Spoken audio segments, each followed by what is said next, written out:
Halo guys. Jadi sekarang kita lagi ada di Baduy. Sebelum itu kita mau perkenalkan diri dulu nih. Nama saya Nafisa Salsabila. Nama saya Haikal Irsyadudin. Saya Nauli Satrosyadi.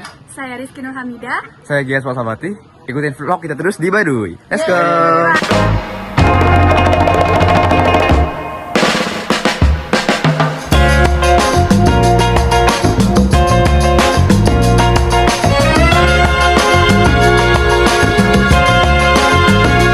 In this night, a starry sky, my baby told me with a sigh, saying words that came across as a doubt.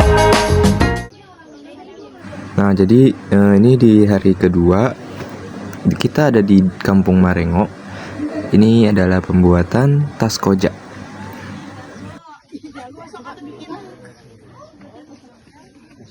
Mana ini ya?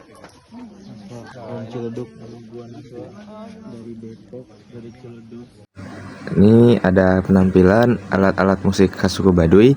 Ada yang dipukul, ada yang ditepuk di daerah mulut.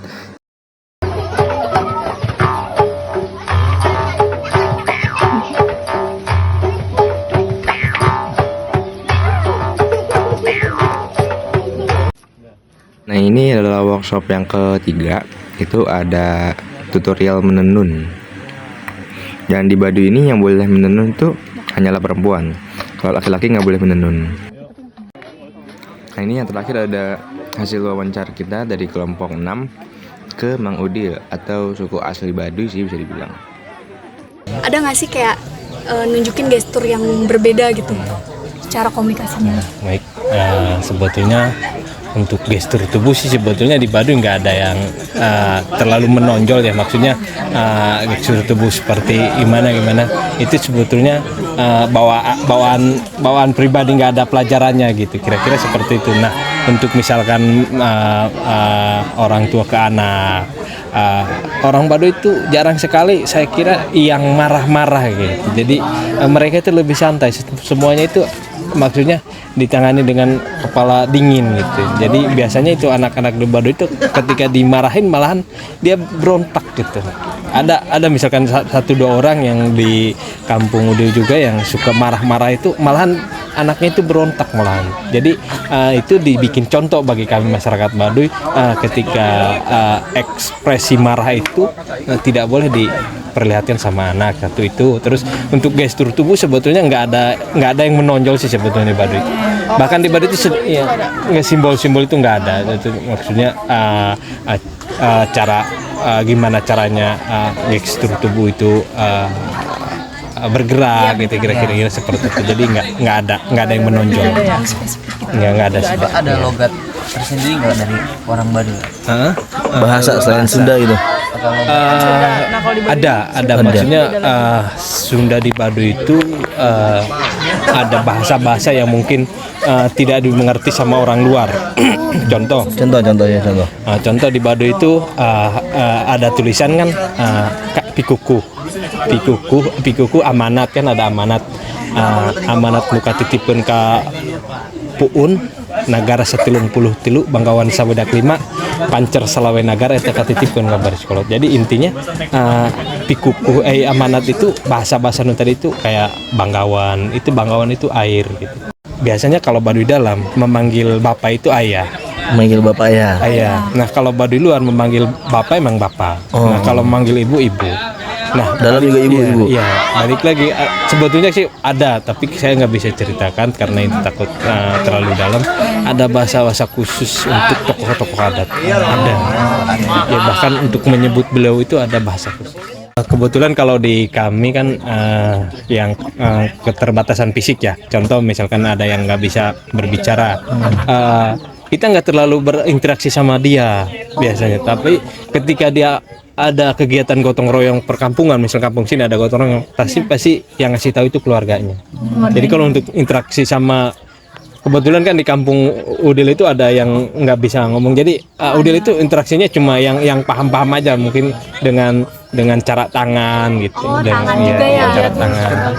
Bahkan orang Baduy itu mungkin kakak bisa mengamati keseharian orang Baduy itu orang Baduy itu kayak Udil ada yang lewat di depan rumah itu nggak disapa gitu. Jadi kayak nggak negor, diam aja. Kan? Iya. Misalkan ya kan. Kadang-kadang disapa aja nggak nyaut karena kenapa? Itu kenapa tuh ya? Kenapa? Satu, orang Baduy itu takut salah ngomong. Oh, takut salah ngomong. Takut salah ngomong. Nah, kedua, orang Baduy itu dengan mungkin tingkat kepercayaan dirinya juga masih kurang. Dengan orang yang di luar. Iya, di luar. Iya, Biasanya hati-hati ya. ya sama orang luar itu benar-benar takut, mereka itu takut salah ngomong. Jadi mendingan diam gitu. Jadi diam itu lebih bagus daripada kita ngomong salah. Karena ketika ngomong salah kita tidak bisa ulangin lagi. Iya sih. Diulangi sama kita itu minta maaf. Bisa nggak dimaafin sama dia misalkan kira-kira seperti itu. Misalnya kayak kalau di kita tuh ngambil tangan sini Iya. manggil nih. Iya. Itu ada nggak di Baduy? Ada, Kayak ada. bahasa sini. Bahasa itu ada. Kayak gimana tuh? Iya, jadi ya sama, hampir sama. Hampir Jadi sama. ya, bahasa orang baru itu, ayo kadieu gitu kan. Ayo kadieu. Ayo Berarti kadieu. bahasa tubuhnya sama aja, Iya, kayak bahasa kalau ngajak iya. tuh ayo. Ayo. Kalau saya sendiri emang Iya. kalau marah malah diam. Diam. Marahnya diam. Diam. Biar orang lain ya ngoceh. Jadi kita nggak kelihatan marah, tapi ketika bertindak udah nggak bisa dihalangin lagi. Tapi, Jadi tapi mayoritas orang Baduy itu kayak gitu, kalau kayak diem aja. tapi rata-ratanya hampir 50% itu diam kayaknya. Kalau marah itu mendingan diam. Jadi malahan itu saya kira paling efektifnya diam pas marah. Jadi ucapan kita itu nggak ada yang keluar gitu. Tapi ketika pas kita bertindak sesuai dengan target kita biasanya. Masalah salaman sebetulnya orang Baduy itu gimana ya? Yang saya tadi bilang itu orang Baduy itu cuek. Contoh Udil, salah satu orang Baduy paling nakal menurut kacamata adat, tapi di sisi lain paling dekat sama tokoh adat.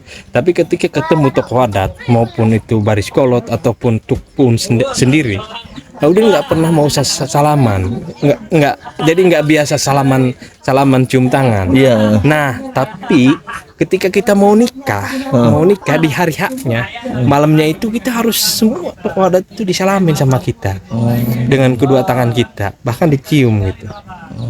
Di event-event tertentu aja ya. Event tertentu, event pernikahan. Pernikahan aja. Iya, pernikahan. Jadi ketika pernikahan itu tokoh adat tuh ngumpul, ngeriung, jadi kita Salam-salaman, sungkem-sungkeman gitu ya. sungkem gitu.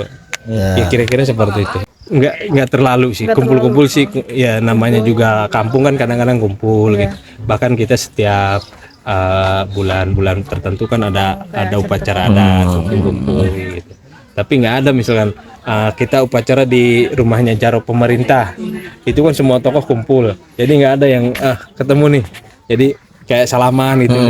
Oh, nggak ada. Kadang budayanya emang dari sananya kayaknya. Jadi budaya kita itu takutnya ya gimana ya, kalau budaya kita udah bukan budaya, menurut saya bukan budaya baik ya sebetulnya, karena salaman itu saya kira budaya paling baik, salaman itu gitu kan, karena salaman itu bentuk penghargaan kita kepada yang satu sama lain, bahkan ke yang dari atas yang lebih tua. Tetapi budaya di kami itu orangnya cuek gitu, orangnya cuek. Juga teman-teman bisa amati sekitar, misalkan ada orang Baduy yang lewat ke depan orang Baduy juga, nyaut gak dia gitu misalkan, Negor nggak gitu ya? Negor nggak dia gitu misalkan, nggak kan, biasa diam. Bukan berarti marah kami itu, bukan berarti marah, bukan berarti iya. Emang udah Kebiasaan budayanya. Jadi teman-teman itu di Baduy itu seperti itu. Jadi ada saudara aja yang lewat udah biasa aja. Tapi kita berhubungan baik gitu. Bahkan menurut saya di Baduy itu, di Indonesia itu yang bentuk gotong royong itu masih di Baduy masih ada. Baduy ya. Kental. Iya, masih kental ya. Oke, udah gitu aja ya, Bang Adil. Ya. Ya. Halo guys, akhirnya selesai juga nih vlog kelompok kita. Bye guys, see you.